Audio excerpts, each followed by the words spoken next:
धाब्यावरचा अख्खा मसुरा एकमेव अशी रेसिपी आहे ज्यामध्ये अजिबात मसाले वापरले जात नाही आणि त्याची चव ठरते शिजण्यावर। तर आज आपण करतोय अख्खा मसुरा, अगदी धाब्यावर मिळतो तसाच। चला तर मग आपण सुरुवात करूया। तर इथे मी घेतला आहे अख्खा मसूर। अख्खा मसूर दोन प्रकारचा असतो, तर बघून घ्यायचा आहे। काळ्या रंगाचा असतो तो घ्यायचा। तर 2 ते 3 वेळा चांगले धुवून घ्यायचं आहे। याला 2 ते 3 वेळा चांगल्या पाण्याने धुवून घेतल्यानंतर आपल्याला रात्रभर भिजत ठेवायचा आहे। तर आपल्याला इथे साहित्य काय लागणार आहे ते पाहायचे आहे। कांदे आपल्याला डबल घ्यायचे आहे। अख्खा मसूर आहे ना, त्याच्या डबल आपल्याला कांदा घ्यायचा आहे। तर मी इथे 3 ते 4 कांदे कट करून घेतलेले आहेत। 2 टीस्पून काश्मीरी मिरची पावडर घेतलेली आहे। 2 टीस्पून जिरे घेतलेले आहेत आणि ठेचलेल्या लसणाच्या पाकळ्या घेतलेल्या आहेत 10 ते 12 आणि 3 ते 4 हिरव्या मिरच्या घेतलेल्या आहे कट करून आणि कोथिंबीर घेतलेली आहे।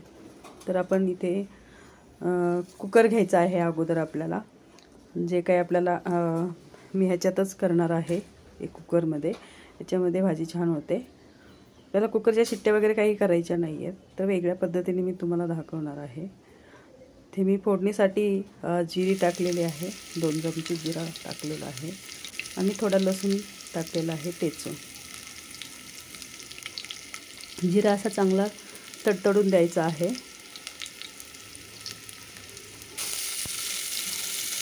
यानंतर मी हा जो कांदा कट करून घेतला होता तो मी सर्व यामध्ये टाकत आहे। तर छान असा परतून घ्यायचा आहे कांदा। लालसर होऊन द्यायचा, थोडासा ब्राऊन कलर आला पाहिजे। त्याच्यानंतर मी हिरव्या मिरच्या कट केलेल्या टाकलेल्या आहे। आपल्याला सोडा टाकायचा आहे 1 टीस्पून। सोडा कशासाठी टाकायचा, तर कांदा असा व्यवस्थित असा कांद्याला अशी व्यवस्थित अशी छान अशी टेस्ट येते, त्यामुळे आपल्याला सोडा टाकायचा आहे। बघा, ढाब्यावर असा सोडा त्यामुळेच टाकतात। नंतर 2 टीस्पून मी मीठ टाकलेलं आहे।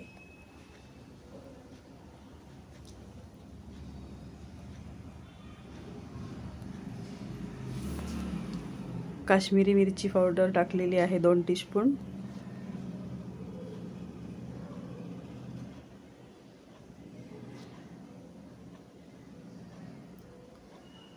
बघा कसा कांदा असा त्याला असं हे झालेलं आहे, सोडा टाकल्यामुळे असा फुगला जातोय कांदा, सोडा टाकल्यामुळे।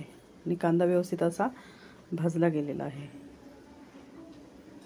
भिजवून घेतलेली अख्खी मसूर मी यामध्ये घालत आहे, पाण्यासहित टाकत आहे यामध्ये। अख्खा मसूर रात्रभर पाण्यात भिजवून घेतला होता, खूप चांगला असा भिजलेला आहे अख्खा मसूर। ढाबा स्टाईल ची चव आपण खूप वेळा बाहेर खाल्लं असेल किंवा नसेल, पण ज्या पद्धतीने आपण बनवत आहोत ते बाहेर आपल्याला कशामुळे आवडतं, तर त्यांचे काहीतरी करण्याची ट्रिक्स वेगळ्या असतात। तशाच पद्धतीने ही ढाबा स्टाईल अख्खा मसूर तुम्ही पण एकदा घरी करून पहा, नक्कीच आवडेल।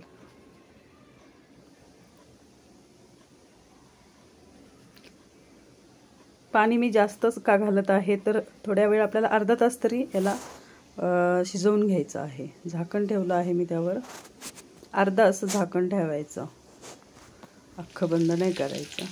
तर आपल्याला इथं तडका द्यायचा आहे। 5-6 लसणाच्या पाकळ्या ठेचून टाकल्या होत्या आणि बेडगी मिरची पावडर टाकलेली आहे 1 टीस्पून। तडका दिल्यानंतर एक वेगळाच बेस तयार होतो।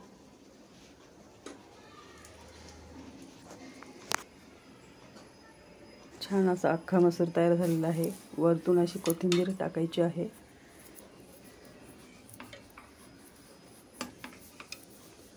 सुंदर अशी रेसिपी तयार झाली आहे। आवडली असेल तर नक्की सबस्क्राईब करा।